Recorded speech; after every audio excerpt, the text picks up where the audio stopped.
Hello dear respected doctors and parents, welcome back to AS NEET. आज के इस video में हम लोग डिस्कस करने वाले हैं उन स्टूडेंट्स के लिए जो कि लो रैंक के ऊपर अवेलेबल है, यानी कि उनकी रैंक बहुत कम है, लोअर साइड में उनकी रैंक है, लेकिन उनको क्लिनिकल ब्रांचेस चाहिए। तो उनके लिए कहाँ पे ऑप्शन हो सकते हैं, कौन से ऑप्शन अवेलेबल हो सकते हैं, इसके बारे में ये वीडियो होने वाला है।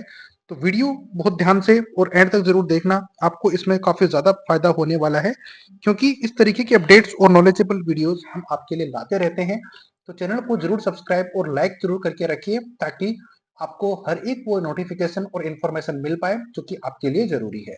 तो इस वीडियो का टॉपिक यही होने वाला है। मैंने बड़े अच्छे से यहाँ पर आपके लिए नोट किया हुआ है कि कितनी रैंक के ऊपर आपको पॉसिबिलिटीज हो सकती है विथ बजट, कितना बजट तक आपको यहाँ पर कोई ब्रांच मिल सकती है, कितनी मिल सकती है। कुछ ब्रांचेस मैंने एग्जांपल के लिए लिखी हुई भी है, तो वो भी मैं आपको इस वीडियो में बता दूंगा। तो सेफ साइड में रहते हुए आप अगर ये स्टेप्स लोगे तो आपके लिए ज्यादा बेटर रहेगा कि आपको कोई ब्रांचेस अच्छी तरीके से मिल पाएंगी। तो ब्रांचेस मिलेंगी, लेकिन इंपॉर्टेंट ये वीडियो इसलिए है क्योंकि अगर तो आपकी रैंक बहुत लोअर साइड में है तो फिर आपके पास क्या ऑप्शन हो सकते हैं उसके लिए जरूरी है। अगर आप क्लिनिकल ब्रांचेस लेना चाहते हो लो रैंक के बावजूद भी, तो आप सब लोग जानते हो कि जितनी ज्यादा हाई रैंक आपकी रहेगी, high rank in the sense अच्छी रैंक आपकी रहेगी, तो बजट आपका थोड़ा सा लोअर साइड में होने वाला है। और इनकेस अगर आपकी रैंक जो कि जस्ट क्वालिफाई की तरफ चलते चले जाओगे, तो आपकी जो बजट है वो इंक्रीज होता जाएगा। तो यही है। तो बाकी मैं चीजों को आपको डिस्कस कर दूंगा इस वीडियो में। तो उससे पहले चैनल पे नए हो तो प्लीज चैनल को सब्सक्राइब जरूर करना, लाइक जरूर करना, क्योंकि इसी तरीके के नॉलेजेबल और इफेक्टिव वीडियोज हम आपके लिए लाते रहते हैं। इससे हमारा कॉन्फिडेंस बूस्ट रहेगा और आपके लिए अच्छा काम करने की हम कोशिश करेंगे। तो स्टार्ट करते हैं वीडियो, डायरेक्टली मूव कर लेते हैं उस पॉइंट के ऊपर जिसके ऊपर अपन डिस्कस करने वाले हैं। अभी तक रजिस्ट्रेशन ओपन नहीं हुआ है, इसके लिए मैं ऑलरेडी वीडियो बना चुका हूं। जो रेगुलर इस चैनल को फॉलो करते हैं उनको कोई भी प्रॉब्लम नहीं आ रही होगी, क्योंकि सारी अपडेट्स हम टाइम से पहले और टाइम के ऊपर आपको ऑटोमेटिकली अवेलेबल करवा ही देते हैं, जिससे कि कोई प्रॉब्लम नहीं होती है। तो बहुत सारी चीजें होंगी जिसको इस वीडियो में हम कवर कर रहे होंगे। तो चलो स्टार्ट करते हैं। तो सबसे पहले हम लोग स्टार्ट कर लेते हैं कैटेगरी वाइज, यानी कि बिफोर क्वालिफिकेशन और आफ्टर द क्वालिफिकेशन। लेकिन ये वीडियो मैंने पहले बनाकर आपको अपडेट किया था, लेकिन अगर आप नए हो चैनल पे तो आपके लिए एक बार फिर मैंने नॉलेज के लिए यहाँ पर नोट कर दिया है, ताकि आपको कोई प्रॉब्लम ना हो। चलो स्टार्ट कर लेते हैं। तो जनरल और ईडब्ल्यूएस कैटेगरी के लिए ये क्वालिफिकेशन रैंक अभी अवेलेबल है। और ओबीसी एससी एसटी यहाँ पर थोड़ी सी लिखने में मिस्टेक हो जाती है, तो इससे कोई प्रॉब्लम आपको नहीं होनी चाहिए, क्योंकि रीजन आप सब लोग समझते हो कि यहाँ पर बताने का क्या मतलब होता है कि चीजें किस तरीके से होती हैं। तो एक बार फिर मैंने इसको चेंज कर दिया है, तो अब आपको आई गेस कोई प्रॉब्लम नहीं होगी। बट फिर भी अगर कहीं पे मिस्टेक हो जाती है तो हम बोलकर आपको बताते हैं, तो आपको दिक्कत नहीं होनी चाहिए। तो ओबीसी कैटेगरी के लिए 1,99,273 रैंक तक आप क्वालिफाई हो चुके हो after the cut off रिवाइजेशन।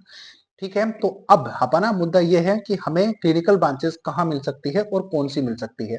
Example, कौन सी ब्रांचेस कितनी बजट तक मिल पाएगी, कहाँ पर मिल पाएगी, वो हम बाद में डिस्कस करेंगे। लेकिन पहले हम लोग ये डिस्कस कर लेते हैं कि आपको किस तरीके से सीटें मिल सकती है और कौन सी सीट्स मिल सकती हैं लो रैंक अगर आपके अवेलेबल है तो। जैसे कि मैंने पहले बताया आपको, अगर आप रेगुलर हो तो आपको दिक्कत नहीं होगी, बट अगर रेगुलर नहीं हो, नए भी हो तो भी कोई दिक्कत नहीं है। ये वीडियो देखोगे आपको सारी चीजें क्लियर हो जाएंगी। तो अभी तक जो ऑलरेडी क्वालिफाइड स्टूडेंट है उनको भी ठीक तरीके से सीट नहीं मिल पाई है। और क्यों नहीं मिल पाई है? क्योंकि हर एक स्टूडेंट को सीट लेनी है। तो आप ये मान के चलो कि अगर आपको क्लिनिकल ब्रांचेस लेनी है तो आपको बहुत ज्यादा चूजी नहीं होना है। अगर इनकेस आप चूजी हो तो फिर आपके लिए कॉन्टेक्ट, हम हमारे नंबर अवेलेबल है डिस्क्रिप्शन में, वहां पे आप कॉन्टेक्ट कर लीजिए, आपको हम गाइड कर देंगे। बट डिसीजन आपका फाइनल होना चाहिए, आपको एडमिशन लेना ही है। कॉन्टेक्ट करोगे हम आपको गाइड कर देंगे। ये हुई बात उन स्टूडेंट्स के लिए जो कि थोड़ा कंसर्न है कि सीटें कहाँ पर मिल सकती है, क्योंकि अभी तक जो क्वालिफाई थे पहले, यानी कि 50% से ज्यादा थे जनरल कैटेगरी में, और बाकी कैटेगरीज का आप देख सकते हो उनको सीट नहीं मिली है। लेकिन अभी स्टूडेंट्स और क्वालिफाई हो गए हैं, तो कंपटीशन तो हाई हो गया है। लेकिन दिक्कत यह है कि जिन स्टूडेंट ने फर्स्ट राउंड और सेकंड राउंड में रजिस्ट्रेशन नहीं किया था, तो वो स्टूडेंट अभी माइंड बना रहे होंगे गवर्नमेंट सीट अगर नहीं मिली है तो ऑब्वियसली वो प्राइवेट या फिर आपकी मैनेजमेंट सीट के लिए जाएंगे, तो कंपटीशन तो हाई करेंगे ही। तो जिनका कट क्वालिफिकेशन मार्क्स यानी कि जो अभी क्वालिफाई हुए हैं, उनके लिए थोड़ी सी आपको कंपटीशन देखने को इस राउंड में मिल सकता है। लेकिन इनकेस आप काउंसलिंग से अगर चूक जाते हो, कोई आपसे गलती हो जाती है, तो फिर आपको सीट लेनी ही पड़ेगी। तो बहुत ध्यान से और सोच समझकर डिसीजन लेना, बजट का काफी ज्यादा इश्यू होता है, तो उसको जरूर ध्यान में रखना। इसीलिए आप जरूर चीजों को अगर खुद से भी कर रहे हो तो सोच समझ के करना, बाद में प्रॉब्लम ना हो रिपोर्टिंग के टाइम पे। ये हमारा मानना है, और अगर इस चैनल को आप फॉलो करते हो तो गाइड आपको मिल जाएगी। तो अब आते हैं उस बात पर कि कौन सी सीट आपको मिल सकती है। तो सबसे पहले है एनआरआई। अगर तो आपका एनआरआई है जो कि जेन्युइन होना चाहिए, जेन्युइन एनआरआई के बिना आपको प्रॉब्लम हो सकती है, जो कि आपने फर्स्ट राउंड और सेकंड राउंड में देखा होगा कि स्टूडेंट को वहां पर रिपोर्टिंग नहीं करने दी क्योंकि उनका एनआरआई जो डॉक्यूमेंट था वो जेन्युइन नहीं था। तो ये ध्यान रखना, इसलिए मैंने स्पेशली आपके सामने नोट किया हुआ है कि जेन्युइन होना चाहिए। अगर एनआरआई से हो तो आपको टॉप ब्रांचेस लो रैंक के ऊपर भी मिल सकती है, लेकिन बजट एनआरआई का ज्यादा होता है, ये आप सब लोग जानते होंगे। अब दूसरी चीज आती है डीम्ड यूनिवर्सिटीज। अब डीम्ड यूनिवर्सिटीज के लिए आप सब लोग जानते हो कि ये खुद अपने आप को रेगुलेट करती हैं। हालांकि कोशिश इनकी ये होती है कि ऑल इंडिया कोटे से सारी सीटें फिल हो जाएं, बट इनकी फीस थोड़ी हायर साइड में होती है। ऑब्वियसली जब बात कर रहे हैं, अगर आपकी लो रैंक है तो फीस तो हायर साइड में होने ही वाली है, तो इसको आप जरूर ध्यान में रखिए। फीस का तो प्रॉब्लम नहीं आनी चाहिए, ज्यादा दिक्कत अगर फीस की है तो फिर आपको डिजायर ब्रांचेस मिलने की पॉसिबिलिटीज नहीं रह जाएगी। अगर आपका बजट कम है और रैंक आपकी लो है तो कहीं ना कहीं पर तो आपको कॉम्प्रोमाइज करना पड़ेगा, एक जगह पर तो कॉम्प्रोमाइज करना ही पड़ेगा। या तो आप बजट में करना पड़ेगा या फिर रैंक। अब जो कि रैंक में आप कर नहीं सकते क्योंकि जो रैंक है आपकी वो आप चेंज नहीं हो सकती, लेकिन बजट है वो आपका चेंज आप करना पड़ेगा। नेक्स्ट सीट आती है मैनेजमेंट कोटे की सीट। अब मैनेजमेंट सीट कहाँ पे मिल सकती है? कर्नाटका। तो कर्नाटका की क्यू कोटे की सीट होती है जिनकी फीस जैसे कि 90 लाख से लेके 1 CR तक भी हो जाती है। डिमांड एंड सप्लाई वाला काम होता है, तो इतनी ज्यादा अगर फीस होती है तो फिर आपको ये सीट मिलने की पॉसिबिलिटीज कर्नाटका में हो जाएगी। रजिस्ट्रेशन जैसे ही इनके ओपन होंगे मैं आपको गाइड कर दूंगा, चैनल को सब्सक्राइब करके रख लो ताकि आपको कोई प्रॉब्लम ना हो। दूसरी आती है वेस्ट बंगाल। अब वेस्ट बंगाल में एनआरआई की सीटें और मैनेजमेंट सीटें वहां पर आपको मिल सकती हैं।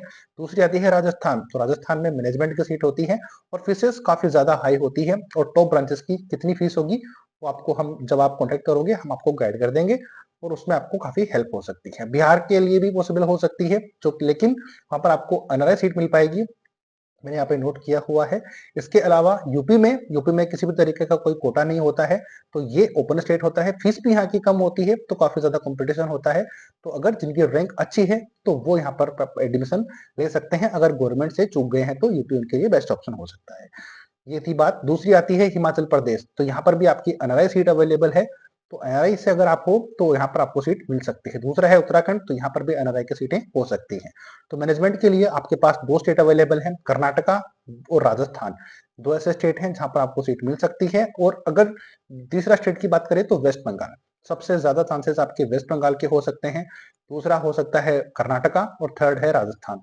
तीनों जगह पर आपको पॉसिबिलिटीज हो सकती है, क्योंकि कर्नाटका और राजस्थान में आप सब लोग जानते हो कि काफी ज्यादा फैसिलिटी होती है, पेशेंट्स फ्लो काफी अच्छा होता है, कॉलेजेस काफी अच्छे होते हैं, तो उसके अकॉर्डिंग आपकी फीस भी यहाँ पर लगती है। तो ये एक अलग मुद्दा होता है। अगर आपको फीस थोड़ा सा बजट कम रखना है राजस्थान और कर्नाटका से, तो वेस्ट बंगाल आपके पास ऑप्शन हो सकता है।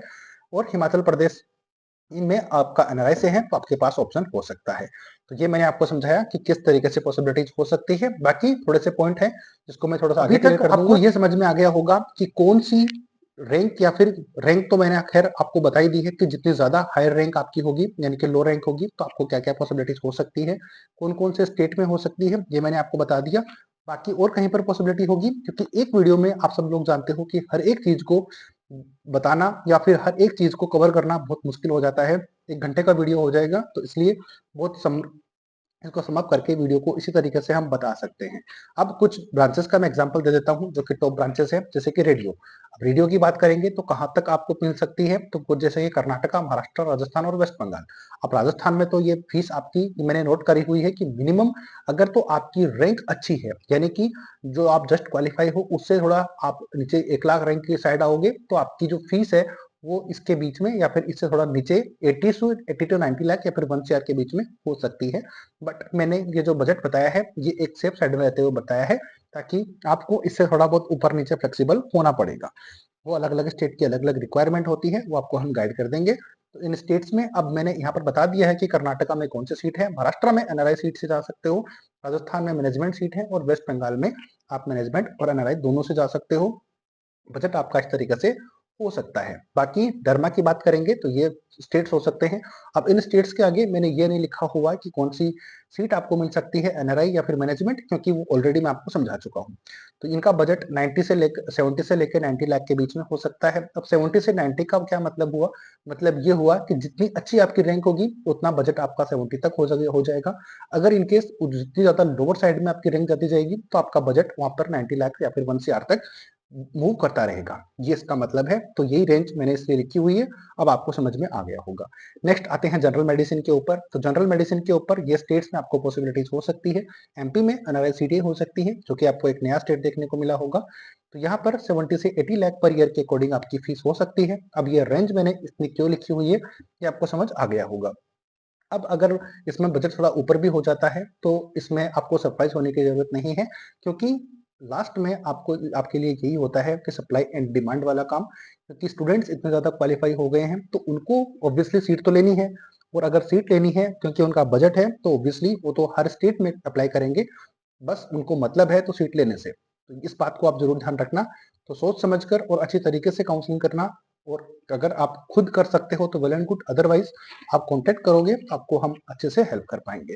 पीडीए की बात करेंगे तो इन स्टेट्स में ये सीटें अवेलेबल है। यहाँ पर मैंने स्पेसिफाई कर दिया है। यहाँ की फीस आपकी 65 to 80 लाख पर ईयर के अकॉर्डिंग हो सकती है। ओबीजीवाई की बात करेंगे तो इन स्टेट्स में आपकी पॉसिबिलिटीज हो सकती है 70 to 85 लाख पर ईयर के अकॉर्डिंग आपकी फीस यहाँ पर रह सकती है। और इसमें थोड़ा बहुत प्लस माइनस हो सकता है। रीजन मैंने आपको अच्छी तरीके से समझा दिया है कि जितनी अच्छी 1 लाख के पास आपकी रैंक रहेगी उतना ज्यादा लो बजट आपका रहेगा। और उससे ऊपर आप चलते चले जाओगे, यानी कि जस्ट क्वालिफाई के साइड आप चलते चले जाओगे तो आपका बजट काफी अच्छा खासा होने वाला है। तो ये थी अपडेट इन स्टेट्स के बारे में जहां पर आपको लो रैंक के ऊपर भी एडमिशन मिल सकता है, क्लिनिकल ब्रांचेस मिल सकती हैं। तो ये मैंने बताया कौन से स्टेट में मिल सकती है, कौन सी सीट मिल सकती है, ये मैंने बताया। बाकी और बहुत सारे वीडियोस हम आने वाले टाइम में आपके लिए लाते रहेंगे। जैसे जैसे सीट मैट्रिक्स आएगी और इंडिया कोटे की कहाँ पे सीट अवेलेबल है, कितनी सीटें इंक्रीज हुई हैं, उनके बारे में आपको गाइड करेंगे। और बाकी चीजें जैसे जैसे काउंसलिंग होती रहेगी आपको अपडेट करते रहेंगे। लेकिन एक बात आप जरूर ध्यान रखना कि ये जो थर्ड राउंड है यहाँ पर आपको अगर कोई भी सीट मिल जाती है तो आपको लेनी ही पड़ेगी एनी हाउ।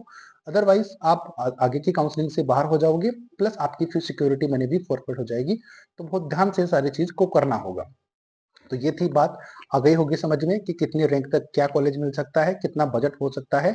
बाकी कैटेगरीज के लिए बाकी ब्रांचेस के लिए आप कॉन्टेक्ट कर लीजिए, हम आपको गाइड कर देंगे। जैसा कि मैंने स्टार्टिंग में कहा कि हर एक ब्रांच और चीजों के बारे में डिस्कस एक ही वीडियो में करना बहुत मुश्किल हो जाता है। आपके लिए भी प्रॉब्लम वाली बात होगी, मेरे लिए भी। तो मैंने इसको बड़े ही शॉर्ट में आपको समझाने की कोशिश की है। तो बहुत ज्यादा और जरूरी बातें जो थी मैंने आपके साथ डिस्कस कर ही दी हैं। बाकी आप स्क्रीनशॉट लेकर रख सकते हो। इसमें थोड़ा बहुत चेंजेस हो सकता है क्योंकि हम कोई भगवान नहीं है। हम आपको ये चीजें इजी करने की कोशिश करते हैं, तो वही हमारा टारगेट होता है। मैं अजय शर्मा ये स्निट के थ्रू आपको सारी अपडेट प्रोवाइड करवाता हूँ। अगर इस वीडियो ने भी आपके लिए कुछ वैल्यू ऐड करी हो सकता है किसी स्टूडेंट का बजट इतना ना हो और उनको ये बातें सही नहीं लग रही हो, तो देखिए इसमें हमारा कोई भी नहीं है। इसमें जो फीस है कॉलेज को देनी है, तो वहां पर जितनी फीस है हम आपको वही बताने की कोशिश करते हैं। मिलेंगे नए अपडेट नई वीडियो के साथ। तब तक लाइक शेयर सब्सक्राइब की रिक्वेस्ट रहेगी। जय हिंद, जय भारत।